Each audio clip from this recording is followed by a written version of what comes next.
네, 오늘 우리에게 주신 하나님의 말씀 예레미야 18장 7절부터 10절의 말씀입니다.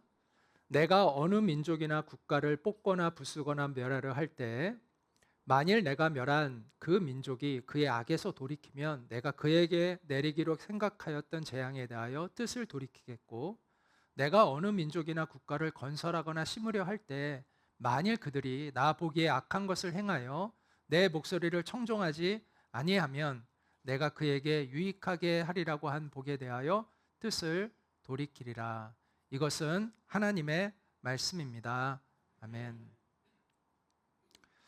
네, 오늘은 중보기도에 대한 이야기를 좀 하려고 합니다. 이번 학기 이제 우리 드림의 학교 학생들과 기도에 대한 이야기를 나눌 터인데, 오늘은 우리 드림이 교회 성도님들에게 특별히 중보기도의 중요성에 대한 이야기를 좀 해 보려고 합니다.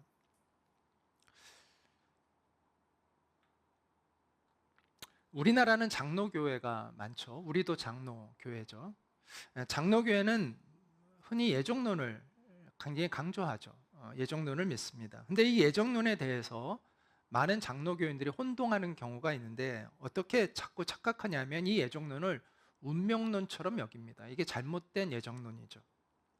자, 예정론은 하나님의 주권과 섭리를 강조하는 것이지 우리의 운명이 정해져 있다, 우리의 인간사의 모든 것을 하나님이 미리 정해놓았다라는 것을 강조하는 것이 아닙니다.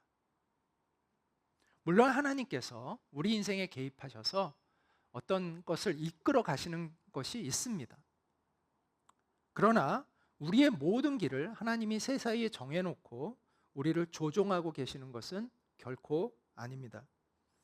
절대적 주권을 가지신 하나님께서 하나님의 뜻에 따라 우리에게 자유의지를 주셨습니다. 자유를 주셨다는 거예요. 쉽게 얘기해 우리가 무엇을 선택할 수 있는 자유를 주셨다라는 것입니다. 선택권이 있다는 걸 의미하는 거예요, 우리에게는. 그래서 하나님께 순종할 수도 있고 순종하지 않을 수도 있어요.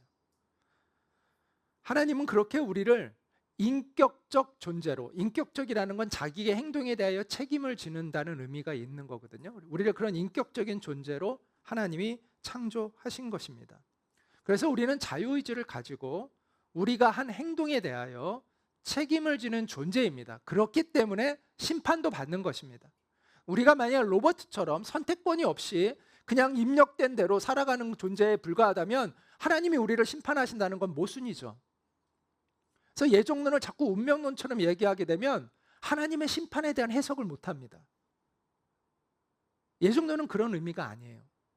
하나님의 주권과 섭리를 강조하는 것이지, 우리가 하나님이 우리의 모든 것들을 운명을 결정해 놓았다, 이런 뜻이 아닙니다.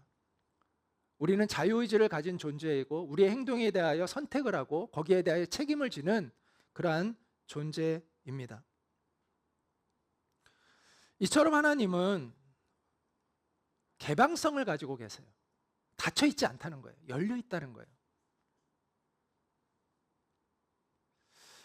자, 그러면 왜 하나님께서 우리를 대하실 때 개방성을 가지고 대하실까? 그것은 우리와 사랑의 관계를 맺기 위해서입니다. 만약 여러분이 어떤 사람으로부터 사랑과 이렇게 진실한 사랑하기를 원한다면 여러분이 힘이 있다고 해서 힘으로 그 사람을 억압해가지고 사랑을 얻어내고 싶지는 않을 거 아니에요. 그건 사랑이 아니잖아요. 그건 사랑의 관계가 아니잖아요. 물론 그럴 수는 있는데, 그렇게 해서 그 사람이 억지로 나를 좋아하는 척하면 내가 사실 비참해지는 거잖아요. 그러니까 하나님은 그런 관계를 원하시지 않는다는 것이죠. 정말 우리가 원하는 것은 나의 진심을 알고 그 사람도 진심으로 나를 대해서 서로 사랑의 관계를 맺기를 원하는, 그럴 때 기쁨이 있는 것이잖아요. 하나님도 그래서 우리에게 자유를 주셨다라는 것입니다. 하나님은 우리가 억지로 하나님을 따르고 순종하기를 원하시는 것이 아닙니다. 강요에 의해서 우리가 주님을 따르는 것을 원하는 것이 아닙니다. 진실함으로, 사랑으로 주님을 따르기를 원하는 거죠. 그래서 주님은 우리에게 자유를 주셨습니다. 주님을 사랑할 자유를, 또 사랑하지 않을 수 있는 자유를, 주님께 순종할 수 있는 자유를, 또 순종하지 않을 수도 있는 자유를 하나님이 우리에게 주셨습니다. 우리는 이 하나님의 개방성을 이해해야 합니다. 그래야 아담이 왜 범죄하게 되었는지에 대해서 우리가 받아들일 수가, 이해할 수가 있는 거예요. 자유함이 그에게 있었기 때문인 것이죠. 또 하나님이 왜 하나님이 택한 이스라엘 백성들인데 왜 그들이 배신하게 되었고 그 결과 2500년 동안 나라를 잇는 그런 비극적인 일이 발생하게 됐는가? 이 하나님의 개방성, 인간의 자유에 대한 인식이 있어야 이해가 되는 거예요. 또 하나님의 개방성을 우리가 이해해야 왜 주님의 오심이 지체되고 있는가? 그리고 왜 우리가 원하는 그 부흥은 더디 오는가? 이거에 대한 것도 하나님의 개방성을 이해하면 우리가 이해할 수가 있는 것입니다. 그래서 2001년 5월 11일 크리스찬 잡지인 크리스티애니티 투데이, 크리스티애니티라는 것은 이제 기독성이라는 뜻인데 이 꽤 유명한 잡지예요. 미국에서 기독교계에서는. 근데 여기서 이런 질문을 던졌습니다. 하나님은 마음을 바꾸시는가? 한번 여러분 마음속으로 한번 대답해 보세요. 하나님은 우리의 기도에 응답하시려고 마음을 바꾸시는가? 하나님은 인간을 창조하심으로 모험을 하셨는가? 이러한 질문을 던집니다. 자, 우리는 성경을 검토하면서 조심스럽게 이 모든 대답에 질문에 yes라는 답을 하게 됩니다. 자, 이거를 여러분이 오해하시면 안 되는데 하나님께서 절대적인 주권을 가지고 계시고 또 온 우주를 통치하고 계십니다. 그러나 하나님께서 우리 인간에게 상당한 책임을 부여하신 것도 맞습니다. 그렇기 때문에 하나님께서 인간을 창조하시면서 후회할 수도 있는 가능성을 내포하고 그것을 모험하셨다라고 말할 수 있는가? 그렇다라는 것입니다. 자, 하나님도 후회하실까요? 질문에 참 애매하죠? 하나님도 후회하실까? 실제로 노아가 살던 시대에 하나님이 인간의 극도의 타락을 보시고 하나님이 후회하셨다라는 표현이 나옵니다. 자, 한번 볼까요? 여호와께서 사람의 죄악이 세상에 가득함과 그의 마음으로 생각하는 모든 계획이 항상 악할 뿐임을 보시고 땅 위에 사람 지으셨음을 한탄하사. 한탄했다는 건 후회하셨다는 의미가 있는 거잖아요. 마음에 근심하시고 이르시되, 하나님이 마음에 근심도 하셔요. 내가 창조한 사람을 내가 지면에서 쓸어버리되 사람으로부터 가축과 기는 것과 공중의 새까지 그리하리니 이는 내가 그것들을 지었음을 한탄함이니라. 이렇게 말씀을 하셨습니다. 자, 우리는 예정론, 또 전지전능, 예지, 미리 안다, 미리 정해져 있다, 또 하나님은 모든 걸 알고 전능하시다, 이 전지전능, 이러한 교리에 익숙해 있는 장로 교인들에게 있어서 이 말씀은 매우 당황스럽고 혼란스럽게 느껴질 수가 있습니다. 아니, 그러면 하나님께서 인간이 그렇게 타락할 줄 모르고 지으셨단 말이야? 그 전지전능한 하나님이, 아니 그걸 모르고 그 지워놓고 지금 후회하셨단 말입니까? 이렇게 질문을 하고 싶으실 거예요. 그러나 하나님께서 그렇게 될 것을 몰랐다는 것이 아니라 그것을 미리 알지 않기로 결정하셨다라고 보는 것이 맞습니다. 왜? 그래야 자유를 주는 것이기 때문에. 미리 아실 수 있지만 하나님이 우리에게 자유를 주시려면 하나님이 그것을 미리 알지 않기로 하나님이 그렇게 인간을 창조하셨다는 거예요. 그러니까 우리를 로봇처럼 창조하신 게 아니라는 거예요. 우리에게 권한을 주셨다는 거예요. 그 자유를 주셨다는 거예요. 그것은 하나님이 후회하실 위험도 감수하시고 인간에게 자유를 주셨다라는 것을 의미합니다. 우리가 정말 사랑하는 사람에게, 그 사람에게 나를 사랑하기를 기대하고 무엇을 바랄 때 그 사람이 나를 사랑하지 않을 것도 감수하고 그에게 자유를 주어서 그가 정말 나를 사랑할 때 기쁨을 얻는 거죠. 그렇지 않으면 기쁨이 될 수가 없는 거죠. 그런데 하나님께서는 우리에게 자유를 주셔서 늘 실망만 하신 것은 아닙니다. 많은 믿음의 사람을 얻었습니다. 아브라함을 얻으셨고 요셉도 얻으셨고 모세도 얻었고 베드로도 얻었고 또 여러분들을 하나님이 얻으신 거예요. 그렇기 때문에 하나님이 기뻐하시는 거예요. 우리의 믿음을 기뻐하시는 거예요. 그렇기 때문에 하나님께서 미리 모든 것을 정해놓고 그렇게 되어지도록 했다면 우리가 어떻게 하나님께 기쁨이 될 수 있겠습니까? 하나님은 우리에게 개방성을 주고 계신 거예요. 개방적으로 우리를 창조하신 거예요. 그렇지 않으면 하나님은 후회하실 일도 없지만 반대로 기뻐하실 일도 없는 거예요. 우리에게 개방성을 주었고 우리에게 선택권이 있기 때문에 우리의 선택을 하나님의 믿음의 선택으로 기뻐하실 수가 있는 거예요. 반면에 안 그러면 또 안타까워하실 수 있는 것이죠. 안타까워하실 것을 하나님은 각오하고 그렇게 우리에게 자유를 주신 것이다 라는 것입니다. 그래서 하나님은 우리의 기도에 때로는 응답하셔서 마음을 바꾸기도 하십니다. 고정되어 있는 게 아니라는 거예요. 물론 큰 틀은 있지만 하나님이 때때로는 마음을 바꾸시기도 한다라는 것입니다. 하나님의 어떤 결정은 우리의 태도에 따라 달라질 수 있다는 거예요. 우리가 그것을 성경을 통해서 어렵지 않게 발견합니다. 모세가 시나이산에서 하나님의 율법을 받기 위해서 들어가 있는 동안에 이스라엘 백성들이 어떤 잘못을 했죠? 금송아지 만들어가지고 거기다가 절하고 막 이랬잖아요. 그래서 하나님이 진노하시면서 모세에게 뭐라고 말씀하셨냐면 내가 이 백성을 보니 목이 뻣뻣한 백성이다. 그런즉 내가 하는 대로 두라.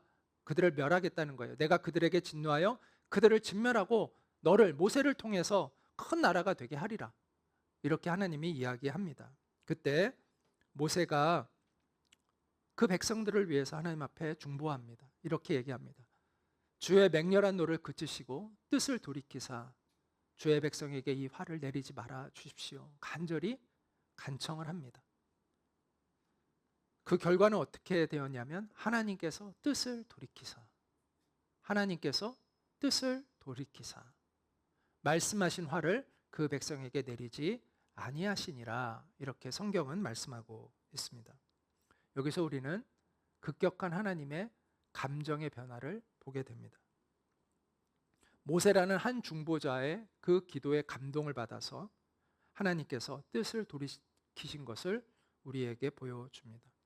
유다의 왕 중에 북이스라엘이 있고 남유다가 이렇게 갈라졌을 때 남유다의 왕 중에 히스기야라는 아주 그 훌륭한 왕이 있었어요. 근데 그 왕에게 하나님이 이사야 선지자를 보내서 너 이제 곧 죽을 거야 라고 이제 알려주셨어요. 근데 히스기야가 이렇게 벽에서 이렇게 벽에 누워 있다가 눈물을 흘리면서 하나님 저에게 15년의 생명을 연장해 달라고 이렇게 기도를 합니다. 하나님께서 아마 연도는 구체적으로 얘기 안 했던 것 같고 하나님 내 생명을 연장해 달라고 기도를 합니다. 그러니까 하나님이 뭐라고 하셨냐면 내가 내 눈물을 보았고 내 기도를 들었다. 내가 너에게 15년의 생명을 연장해 주리라. 이렇게 해서 15년을 더 살게 돼요. 이것도 하나님이 원래 정한 뜻을 돌이켜서 그래 알았어 15년 연장해 줄게 이렇게 하셨다라는 것이죠. 심지어 하나님이요 하나님을 경외하지 않는 악인에게도 은혜를 베푸신 때가 있어요. 마음을 돌이켜서. 그 솔로몬의 아들 르호보암은 악한 왕이었어요. 하나님을 경외하지 않는 그러한 우상을 숭배하는 그러한 왕이었습니다.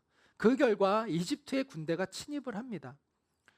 그때 하나님께서 르호보암에게 뭐라고 말씀하셨냐면 너희가 나를 버렸으므로 나도 너희를 버려 시삭은 그 당시에 왕을 얘기하는 거예요. 이집트의 왕 시삭의 손에 넘겼노라. 하나님이 이렇게 이미 단언하셨어요. 그런데 하나님이 거기서 건져주세요. 그 전쟁에서 건져주세요. 이렇게 말씀하셨는데 왜 건져주셨을까요? 왠지 아세요? 르호보암이 지도자들과 함께 하나님 앞에 회개해요. 회개하고 나서 나중에 또 다시 죄를 짓는데 어쨌든 그 당시에 회개를 해요. 근데 하나님은 그 악인의 그 잠깐의 회개도 하나님이 받으셔가지고 아, 그래, 알았어. 그리고 또 거기서 구원해 주셨어요. 이처럼 성경은 하나님의 개방성에 대해서 우리에게 확신을 심어주는 이야기들이 적지 않습니다.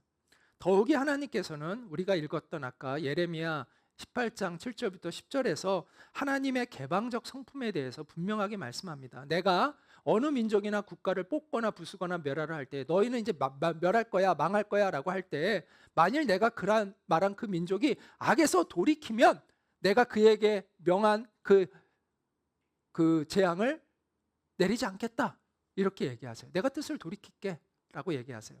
또 반면에 어느 민족이나 국가를 건설하거나 심으려 할 때 그들을 이제 일으키시겠다고 하나님이 약속을 주셨어요. 그런데 그들이 나보기에 악을 행하여 내 목소리를 청종하지 아니하면 내가 너에게 준 복을 취소할 거야. 하나님이 또 이렇게 말씀을 하셨어요.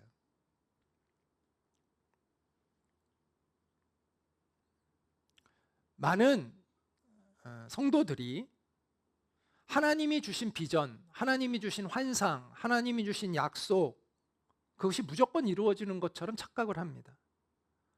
물론 그걸 붙드는 것은 좋은 것입니다. 그걸 붙들지 말라는 것이 아니에요. 그 믿음을 갖지 말라는 게 아니에요. 그 확신을 갖지 말라는 게 아니에요.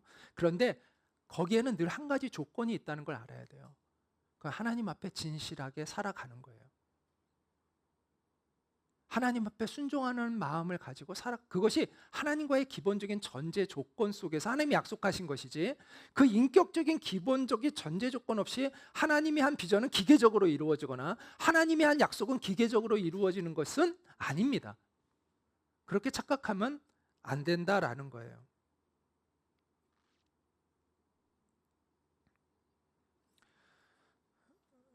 그래서 하나님의 약속이 우리 가운데 비전이 이루어지는 것은 순종함에 달려 있습니다. 시간이 지나면 그냥 저절로 기계적으로 이루어지는 것이 아니라 우리의 순종과 또 우리의 충성됨에 의해서 그 약속이 이루어진다라는 것을 우리가 알아야 합니다.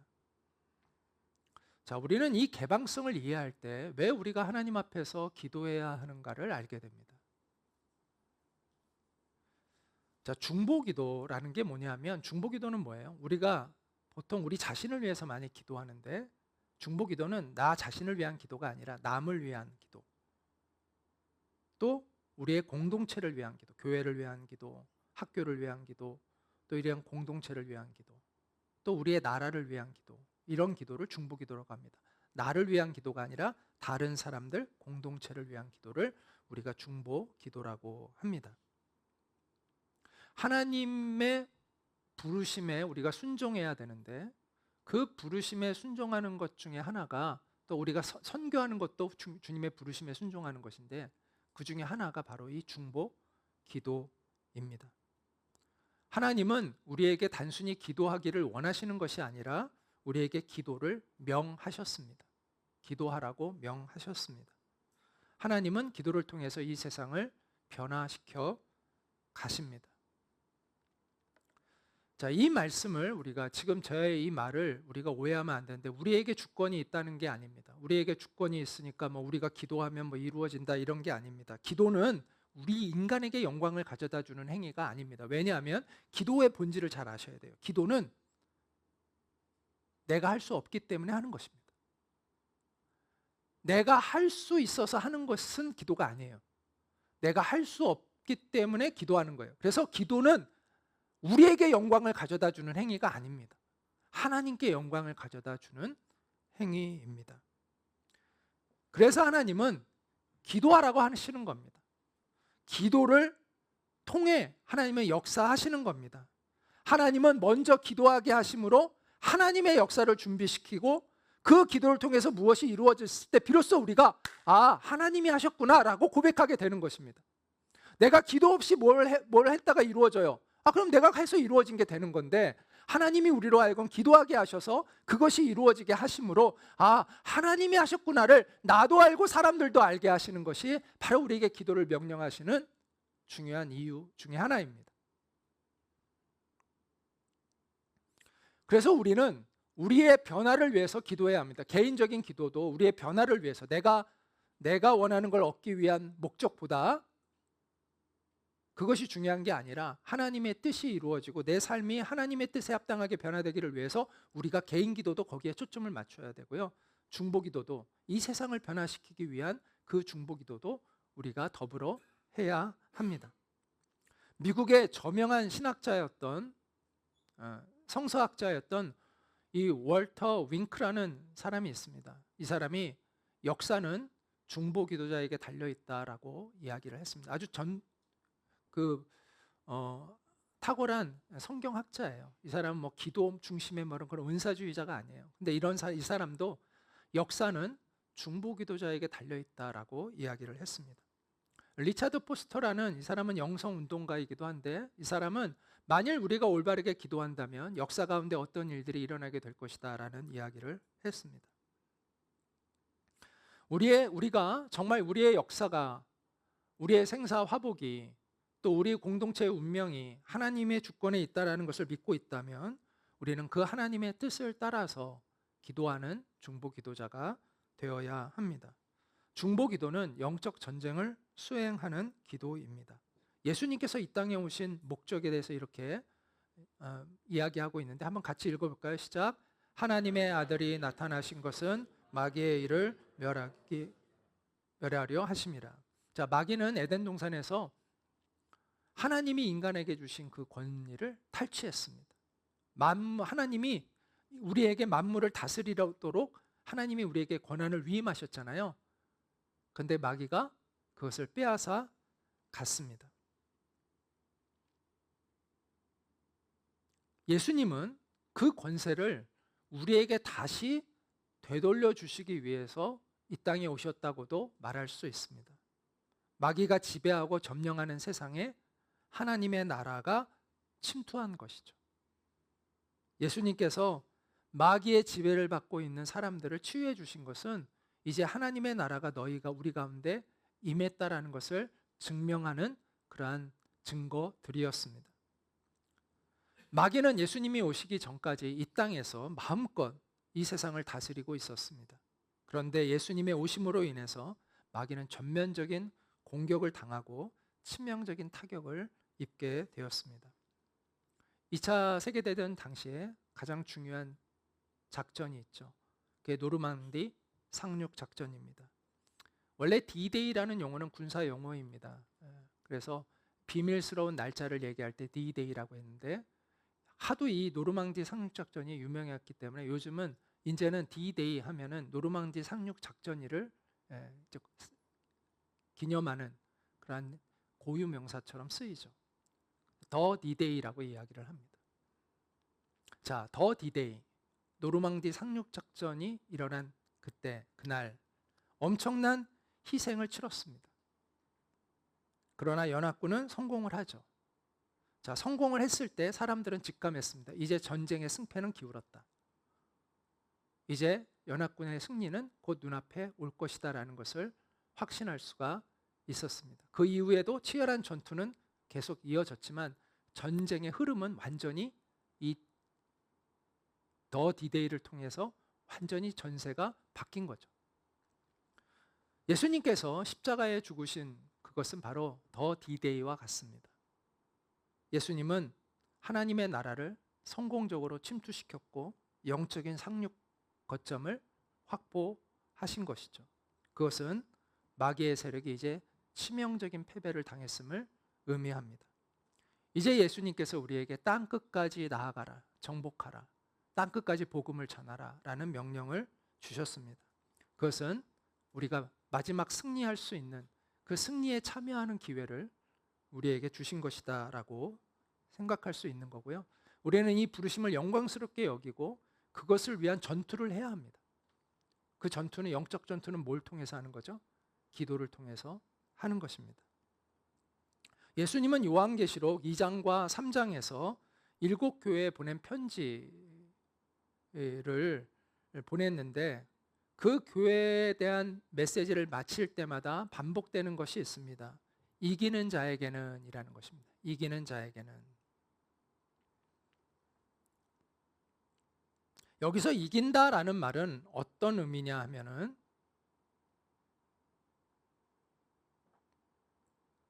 이것은 니카오라는 이 헬라어인데요. 이 니카오라는 이 이긴다라는 이 니카오라는 이 헬라어는 자 예수님이 2번 복음서에서 2번 이 단어가 나옵니다.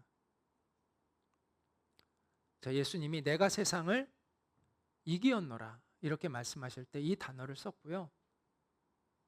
또 한 번은 누가복음 11장에서 더 강한 자가 와서 저를 이길 때는 이때도 썼습니다. 근데 요 누가복음 11장은 어떤 상황이냐를 우리가 좀 알아야 되는데 어떤 거냐면 예수님이 언어 장애인, 우리가 흔히 이제 과거에 벙어리라고 말을 하잖아요. 근데 그 요즘은 언어 장애인이라고 이런 표현을 쓰더라고요. 근데 언어 장애인이 그 장애인의 귀신을 내쫓음으로 인해서 그가 치유됐어요. 그러니까 바리새인들이 그거를 보고 시기하고 뭐라고 얘기하냐면 예수가 귀신의 힘을 빌어서 내쫓은 거야.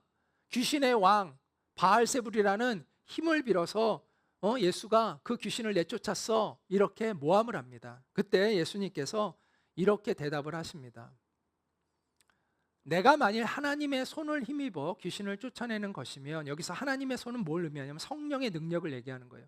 내가 성령의 능력으로 귀신을 쫓아낸 것이라는 거예요.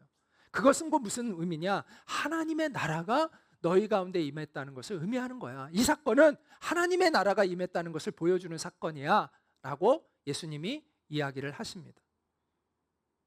그러면서 또 예수님이 뭐라고 얘기하냐면 강한 자가 무장을 하고 와서 자기 집을 지킬 때는 그 소유가 안전하대. 여기서 강한 자는 마귀를 의미해요.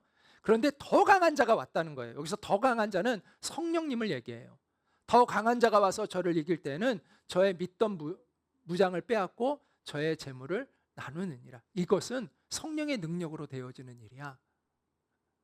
마귀의 권세가 힘을 잃게 되는 사건이야 라고 예수님께서 해석해주고 있습니다. 따라서 이긴다라는 이 의미는 성령의 능력으로 마귀와의 영적 전쟁에서 이긴다는 것을 의미하는 거예요.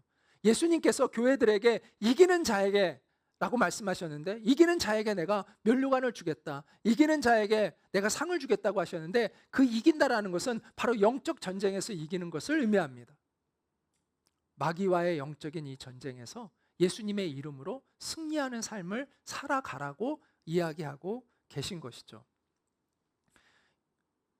이 하나님의 나라를 위한 이 중보의 기도에는 2가지 차원이 있습니다. 개인적 차원이 있고요, 문화적 차원이 있습니다. 자, 개인적 차원의 영적 전쟁이라는 건 뭘까요? 내 개인의 죄악된 본성, 죄의 유혹, 그걸 이겨내는 것이죠. 내 어떤 그 침체됨, 영적인 문제, 이것들과 맞서 싸우고 이겨내는 것을 이야기합니다. 그래서 이 내 개인의 영적 전쟁은 내 신앙을 회복하고 내 신앙을 지켜나가는 전쟁이죠. 반면에 문화적 차원이라는 건 뭐죠? 문화적 차원이라는 것은 우리의 사회, 어떤 문화 안에 있는 가치관, 사상, 이념, 이것이 성경적인 가치와 충돌할 때 우리가 하나님의 편에 서서 그것과 맞서서 투쟁하는 것입니다. 우리가 이제 동성애가 확산되는 것에 대해서 우리가 투쟁하는 것도 그러한 차원인 것이죠. 그리고 이 세상의 부패와 맞서 투쟁하는 것도 우리가 그러한 차원인 것이죠. 그래서 문화적인 정적 전쟁은 단순한 내 개인의 차원이 아니라 공동체의 문제, 사회적 문제, 이 나라의 문제를 가지고 하나님 앞에 나아가서 기도하는 것을 의미합니다. 너희는 세상의 빛과 소금이 되라고 하신 그 말씀을 실천하는 그러한 기도이죠. 하나님의 사랑과 정의가 이 세상에 이루어지도록 우리가 기도하는 것을 의미합니다. 우리가 이 세상을 변화시키는 그걸 사회 변혁이라고 하는데, 우리가 영혼도 구원해야 되지만 하나님의 정의가 이 땅에 이루어지도록 하는 것도 우리가 해야 할 일들이죠. 이걸 사회 변혁이라고 얘기하는데, 이런 사회 변혁을 위해서 기도한다는 것은 바로 이 문화적 영적 전쟁, 차원의 영적 전쟁을 치르는 것이다라고 이야기할 수가 있습니다. 근데 이 영적 전쟁, 문화적 차원의 영적 전쟁을 할 때 사실 개인적 차원도 마찬가지이긴 한데 2가지 차원의 이 기도가 있는데요. 간구하는 기도가 있고요. 간구한다는 건 뭐예요? 하나님 앞에 이렇게 되게 해주십시오라고 기도하는 걸 간구하는 기도라고 하죠. 반면에 선포하는 기도가 있습니다. 이렇게 될 것입니다. 이렇게 선포하는 그러한 기도가 있습니다. 자, 선포하는 기도는 우리가 예수님을 통해 얻은 권세를 가지고 하나님의 뜻이, 하나님의 약속하신 것이 이 땅에 이루어지도록 하는 기도입니다. 자, 모세가 홍해 앞에 있을 때 하나님이 이렇게 말씀하셨어요. 너는 어찌 내게 불을 짓느냐? 이스라엘 자손에게 명령하여서 앞으로 나아가게 하고 지팡이를 손에 들고 바다 위로 내밀어 그것을 갈라지게 하라. 이렇게 하셨어요. 야, 이거는 그냥 선언해. 더 이상 나한테 막 하나님 이렇게 해주십시오라고 기도할 게 아니라 선언해. 왜? 하나님이 약속하셨기 때문에. 너는 내 약속을 믿고 선언해 라고 명령을 하신 거예요. 그래서 모세가 그 약속대로 말씀대로 하니까 땅이 쫙 갈라지는 것을 보게 되죠. 이처럼 하나님의 뜻이 명확할 때 그것을 내가 확신하고 믿음으로 그 하나님의 뜻이 이루어지도록 선포하고 선언하는 것, 이것을 선언적 기도입니다. 그래서 간구하는 기도가 있고요, 선언하는 기도가 있습니다. 리차드 포스터는 아까 앞에서도 제가 리차드 포스터가 언급한 이야기를 했지만 리차드 포스터가 위로 향하는 기도, 아래로 향하는 기도라는 표현을 썼습니다. 일반적으로 기도는 땅에서 하늘로 올라간다. 대부분 우리가 하나님께 기도를 올려드리죠. 용서를 구하기도 하고 감사를 드리기도 하고 치유를 구하기도 한다. 공간적인 개념을 빌어 얘기하면 올라가는 기도라고 표현할 수 있다. 그런데 권세 있는 기도가 있다. 예수님이 주신 권세로 선언하는 기도가 있다는 거예요. 권세 있는 기도는 특별한 땅의 문제를 해결하기 위해 하늘의 자원을 가져오는 것이다. 그것은 아래로 향하는 기도라고 말할 수 있다라고 이야기를 합니다. 자, 이거를 여러분이 잘 이해하셔야 되는데 이게 선포적 기도는 좀 조심해야 됩니다. 무슨 말이냐면 내가 바라는 것을 내가 막 예수님의 이름으로 이렇게 막 내가 원하는 걸 막 선포하고 이런다고 해서 되는 게 아니에요. 그거를 하나님이 하라고 하신 게 아니에요. 선포하는 기도는요, 성경에 근거해야 돼요.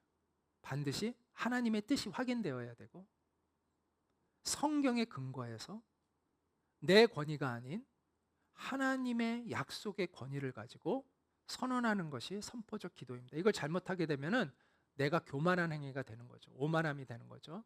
근데 내가 하나님의 위치에서 뭘 명령할 수 있는 것으로 착각하면 안 돼요. 우리가 하나님이 주신 그 권위에 의지해서, 하나님의 권위에 의지해서 하나님의 뜻이 이 땅에 이루어지도록 분별하여 기도하는 것, 선언하는 것이 바로 선포적 기도입니다.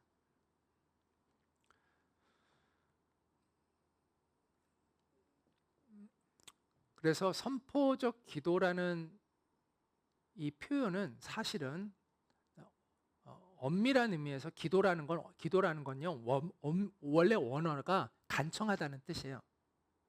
그래서 선포적 기도라는 말이 약간 모순된 표현이기도 해요. 근데 흔히 쓰니까 그냥 저도 이렇게 표현을 했는데, 그래서 엄밀히 얘기하면 기도라는 표현은 빼고 권세 있는 선포, 하나님이 우리에게 주신 영적 권위의 사용, 이렇게 표현하는 것이 더 좋을 수도 있습니다. 근데 우리가 흔히 일반적으로 선포적 기도라고 표현을 하니까 그렇게 쓰긴 합니다. 어쨌든 기도는 하나님께 간청하는 기도가 있고 하나님의 뜻을 받들어 내가 하나님의 뜻을 이 땅에 선포하는 기도가 있다라는 거예요. 우리는 하나님의 나라를 위해서 간구해야 합니다. 그리고 성경에서 약속하신 하나님의 뜻이 이 땅에 이루어질 것을 또한 담대히 선포해야 합니다. 하나님이 이미 승리하신 것을 선포하십시오. 악한 영의 세력이 물러가고 하나님의 영광이 가득해질 것을 선포하십시오. 거짓이 드러나고 진리가 이길 것을 선포하십시오. 주님의 빛이 어두움을 정복할 것을 선포하십시오. 하나님의 정의가 불의를 이길 것을 선포하십시오. 예수님의 이름으로, 하나님이 주신 권위로 선포하십시오. 스위스의 유명한 개혁주의 신학자 칼 바르트는 이런 말을 했습니다.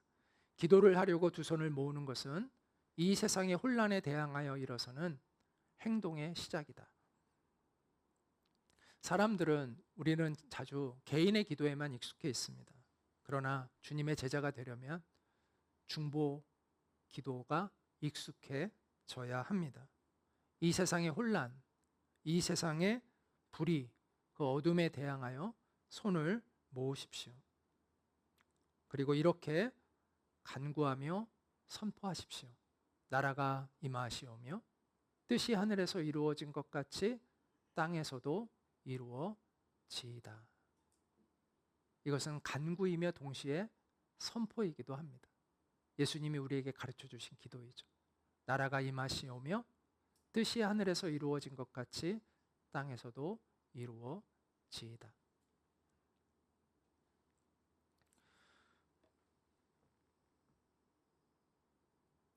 하나님의 나라를 위해 올려드리는 이 간구의 중보기도를 통해서, 그리고 하나님의 뜻을 받들어 선언하는 이 선언적 중보기도를 통해서 하나님의 나라가 이 땅에 완성되도록 일하는, 기도는 일하는 것과 같아요. 영적으로 일하는 거예요. 그래서 일하는 그러한 우리가 되기를 소망합니다. 우리 같이 한번 제가 이렇게 선언적 기도를 좀 써봤는데요. 제가 하얀 부분을 읽을 테니까 여러분들이 파란 부분을 이렇게 읽고 서로 교대하면서 읽도록 하겠습니다. 기도하는 마음으로 읽으면 좋겠습니다. 하나님의 뜻을 받들어 예수 그리스도의 이름으로 명하고 선포합니다. 사람들을 거짓으로 속이고 그들의 영혼을 억압하고 있는 어둠의 세력은 그 권세를 잃고 떠나갈지어다.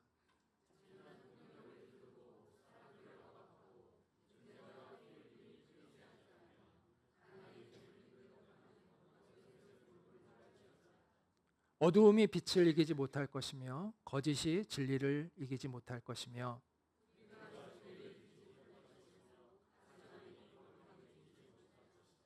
물이 바다를 덮음 같이 하나님의 공의가 이 땅을 덮을 것이며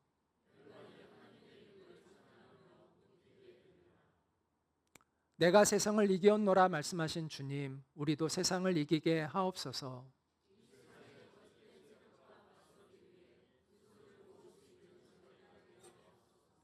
우리가 주님의 거룩한 백성으로 이 세상에서 주님의 선하심과 아름다우심을 드러낼 수 있도록 도와주시고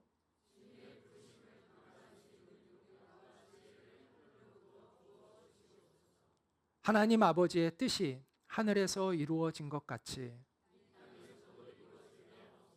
물이 바다를 덮음 같이 하나님의 영광이 온 세상에 가득하게 하시고 우리의 힘이 되시고 우리의 영원한 소망 되시는 예수님의 이름으로 기도합니다. 아멘. 은혜로우신 하나님 아버지, 우리에게 기도를 명하신 주님, 주님의 뜻을 받들어 하나님의 뜻이 이 땅에 이루어지도록 기도하고 간구하며 선포하는 우리가 되게 하여 주시옵소서. 주님, 우리가 영적 전쟁에서 승리하는 자들이 될 수 있도록 우리가 개인적인 차원에서 또한 승리하며 또 문화적 차원에서 이 땅에 하나님의 정의가 실현되도록 영적으로 싸우고 승리하는 우리가 되게 하여 주시옵소서. 이미 주님은 이 세상을 이기셨습니다. 그러므로 우리도 이길 것입니다. 주님의 뜻이 이 땅에 이루어질 것입니다. 주님, 어서 속히 오시옵소서. 주님의 그 구원이, 주님의 나라가 완성되게 하여 주시옵소서. 그날을 소망하며 주님의 편에 서서 살아가며 이 땅을 위하여 기도할 수 있는, 하나님의 뜻이 이 땅에 이루어지도록 기도할 수 있는 우리 공동체가 될 수 있도록 도와주시옵소서. 예수님의 이름으로 기도합니다. 아멘.